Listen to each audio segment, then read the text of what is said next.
O que eu fico de cara, Bruno, por exemplo, né? A gente aqui nem discutiu se é fraude ou não. A gente já deu como certo que é fraude. Inclusive, teve uma imagem a gente aqui, né, no podcast, isso que eu não vou falar. o Brasil. Não, o Brasil não. Teve, inclusive, uma imagem que ela tá rodando o mundo, que foi transmitida pela emissora de TV venezuelana, mostrando o total da apuração de votos. Onde você tinha lá o Maduro com 51,2, se eu não me engano. Aí o González com 40 e poucos. E aí depois vários outros candidatos com o mesmo número, 4,6%. Somando um total de 132,2% de votos apurados. A pessoa falou, não, foi um erro da televisão, né? O pessoal que gosta mais do regime do Maduro. Isso só confirma aquela nossa conversa inicial, que não dá pra confiar nos números que o governo coisa e também da oposição. Né? Mas o que eu fico bobo é de ver gente que fala que não, pô. Inclusive, num primeiro comentário feito pelo Lula, ele falou, ó, o processo transcorreu normalmente. Teve a mensagem do PT também, eles colocaram no site até quebrando o silêncio, né? Colocaram a mensagem antes do Lula falar alguma coisa. Que foi um processo ordeiro, pacífico, democrático. E caramba, mas como é que pode o pessoal fazer algo desse tipo? Quer dizer, o nosso governo, então, ele disse que tá tudo certo? Ele tá assumindo que tá ok. O Lula tinha falado das atas, né? Ele já falou alguma coisa depois disso? Não que eu lembre, mas assim, é estranho falar das atas e parece tudo combinado, sabe? O que me parece, tá? Tô fazendo aqui um exercício de hipotético. É que está se demorando para entregar essas atas que, se existem verdadeiras, devem ter sido destruídas ou escondidas, e eles devem estar preparando atas fraudadas para poder apresentar. Porque você tem uma demora, né, para apresentar aquilo que supostamente deveria ser apresentado. Você tem uma pressão internacional. Aí vem um presidente de um país aliado.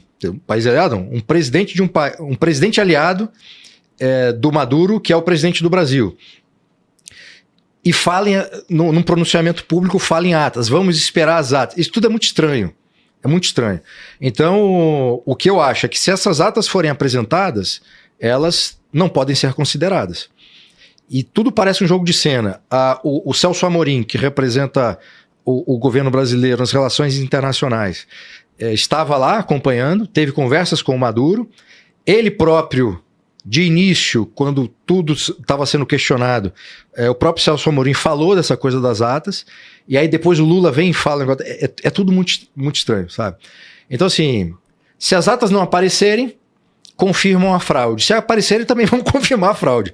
Não tem pra onde correr, não. Tinha até prazo para apresentar as atas também. O prazo já estourou. Se não me engano, eram 3 dias. Só que o prazo tá na lei. A lei pode ser mudada, né? Sim. Então esse é um ponto muito relevante. Quem é que vai exigir dentro da Venezuela o cumprimento da lei por parte de Chaves? Não tem como. Por parte de Maduro.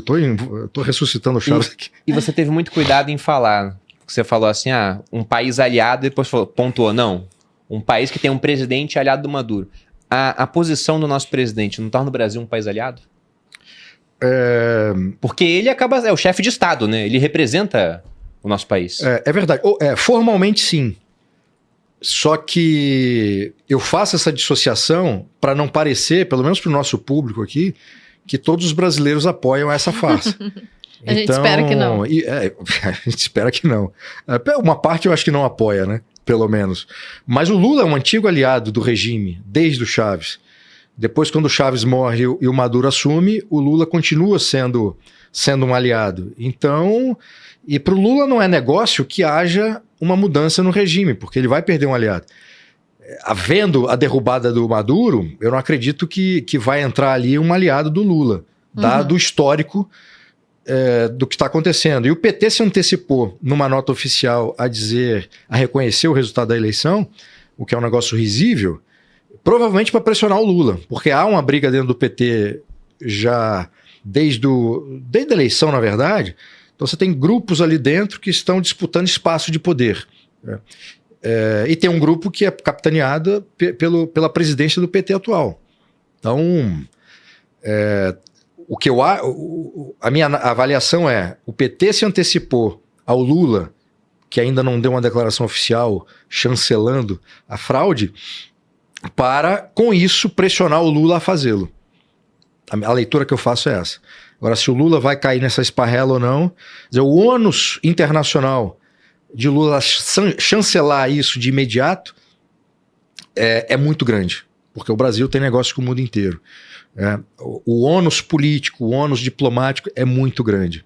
E o Lula, assim, muito mais do que gostar ou ter simpatia pelo Maduro e ser um aliado, ele é um sujeito muito ambicioso, sempre foi. Ele gosta do poder. E depois de tudo que aconteceu com ele, até voltar à presidência, então dificilmente ele vai criar as condições para perder o poder. Agora, tem um outro lado, né? O Lula é muito impulsivo. Então, é até difícil, em razão dessa impulsividade, saber se, mesmo que as atas estejam flagrantemente fraudadas, e os organismos internacionais vão analisar, talvez ele até caia nessa esparrela de chancelar o regime. Talvez as atas nem sejam publicadas, porque eu estava vendo hoje, e a OEA, que é a Organização dos Estados Americanos, eles estavam aprovando uma resolução que obrigava o Conselho Nacional Eleitoral da Venezuela a mostrar as atas. Só que para aprovar a resolução precisava de 18 votos. E aí tiveram 17 votos, 11 abstenções e 5 ausências. O Brasil, por exemplo, foi uma das abstenções. Ah, foi agora, eu vi isso. Brasil, tava hoje de manhã. Colômbia tem o Petros no poder, né, também é de esquerda. México, cujo governante também agora ganhou uma presidente de esquerda. O Chile, por exemplo, tem um governante de esquerda. Que é Boric ou Boric que fala? Eu acho que é Boric. Não sei como é que pronuncia. O Gabriel certo, Boric, que se escreve Boric. Ele falou... Quando o Maduro veio aqui no Brasil e o Lula fez toda aquela festa para receber o Maduro, e aí o presidente do Uruguai fez um discurso, né, muito, certeiro, falando sobre o que era a Venezuela, e o presidente do Chile, de esquerda, ele surpreendeu muita gente, ele estava há pouco tempo no poder, que ele falou, não, realmente acho que a Venezuela tem problemas, e ele não quis tapar o sol com a peneira. E aí eu fico pensando uma coisa aqui, Bruno, porque eu já brinquei com a Malu, né? Que a gente pode criticar tudo no Lula, exceto uma coisa, que ele não é grato aos amigos. Porque todo mundo que ficou do lado dele, no final, ele vai lá e dá um prêmio pro cara, digamos assim. Você vê a Dilma, tá na presidência do Banco dos BRICS. Você vê o pessoal que ficou do lado dele desde lá de trás, né? Que tinha sido condenado em Lava Jato, por exemplo. Também foram descondenados. Então, ele é um cara que, aparentemente, quem tá com ele compra a briga. Por isso que o Maduro, por exemplo, que é esse pária internacional, seria muito mais fácil ele chutar o Maduro. Igual muita gente de esquerda tá falando, inclusive. Fala, pra que vai ficar com o Maduro, cara? O que você ganha com isso, né? E até agora ele não fez. Só que isso tem um custo político muito grande também. Porque eu fico imaginando, sabe quando você não conhece um país, mas aí você começa a ver muita coisa saindo daquele país. Por exemplo, você não conhece muito da situação da Rússia. Aí você vê, não, a Rússia tem eleição. A Rússia deve ser democrática. A Rússia declarou guerra à Ucrânia, mas, foi para desnazificar o país, segundo Putin, né? Então você começa a ver, mas depois tem tanta coisa que você fala, não, tem algo estranho na Rússia, algo de podre no reino da Rússia, né? Parafraseando aqui Hamlet. Então fica imaginando o pessoal europeu, os americanos que tinham uma visão sobre o Lula antes da eleição e começa a ter uma visão diferente agora, porque vem o posicionamento de quem reconheceu a eleição da Venezuela e quem não reconheceu. Do lado de quem não reconheceu tá os Estados Unidos, tá boa parte dos países da União Europeia, está o Reino Unido. Do lado de quem reconheceu, está recebendo parabéns da China, parabéns da Rússia, da Nicarágua.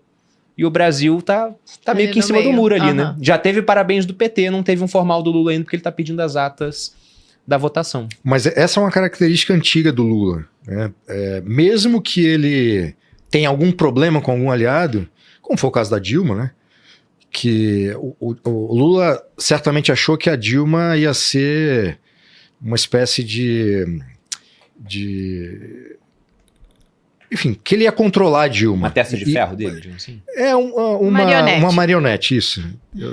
Eu caí no ridículo de falar o nome em inglês aqui, ainda bem que você me salvou. É uma marionete.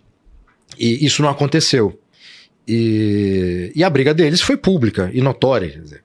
E mesmo assim, ele trouxe de forma inteligente e mandou ela para longe.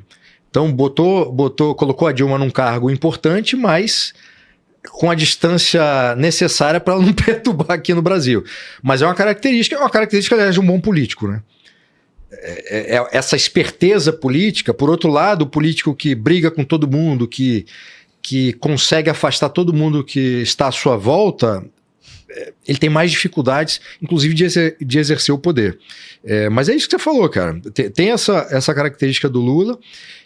No caso do Maduro, isso acho que está claro nesse sentido. Tem um problema assim, de influência e exercício de poder nessa região. A impressão que me dá é que o Lula ainda não entendeu que o mundo mudou e o Brasil também. Então, muitas vezes ele age, e, talvez por causa da idade e tudo mais, como se ele ainda tivesse, se o mundo estivesse ainda quando era dos 2 primeiros mandatos. E tem outro aspecto que você falou que é importante. Os líderes internacionais não têm a mesma cabeça de quando o Lula estava no primeiro e segundo mandato. E ele foi muito bem tratado. As bobagens que o Lula disse várias vezes no âmbito das relações internacionais foram todas colocadas na conta de um operário que ascendeu ao poder e que estava ali fazendo coisas boas para o Brasil. Já não é esse o caso. A própria prisão do Lula já causou um impacto. E tudo aquilo que aconteceu na investigação do Lava Jato e tudo mais já provocou um impacto. Porque do outro lado era o Bolsonaro, líderes internacionais endossaram o nome do Lula, achando que o Lula ia ser uma figura diferente, né? Quer dizer, é uma grande ingenuidade achar que o Lula seria alguém diferente do que ele sempre foi. Ainda mais depois de ter sido preso. Você tem consequências psicológicas de quem passa em cativeiro que é objeto de uma extensa bibliografia na área de psiquiatria e de psicologia política, inclusive. Então, o Lula, aquilo que ele diz já não é aceito pelos líderes internacionais como era antes. Dá um exemplo. No ano passado, quando na reunião do G4, ele fez comentários sobre a invasão da Ucrânia pela Rússia, quase que igualando do ponto de vista ético e moral a posição da Ucrânia que se defende com a posição da Rússia que invade, foi algo que pegou muito mal para ele. E depois ele teve que, enfim, se retratar de alguma maneira e tudo mais, daquele jeito dele. Mas aquilo foi, até agora, para acender esse alerta vermelho por parte dos líderes internacionais, é uma coisa importante.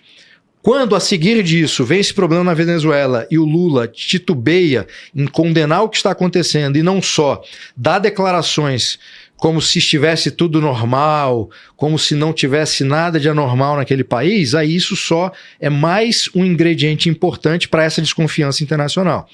E aí você tem um grande problema, né? Para nós, brasileiros que vivemos aqui. Até que ponto esses problemas provocados pela posição do Lula pode afetar economicamente o Brasil? Politicamente e economicamente, nessas duas vias estão conectadas. Investimentos que não vêm em razão de uma preocupação com o que o Lula pode dizer, com os rumos do governo Lula, tudo isso entra no pacote.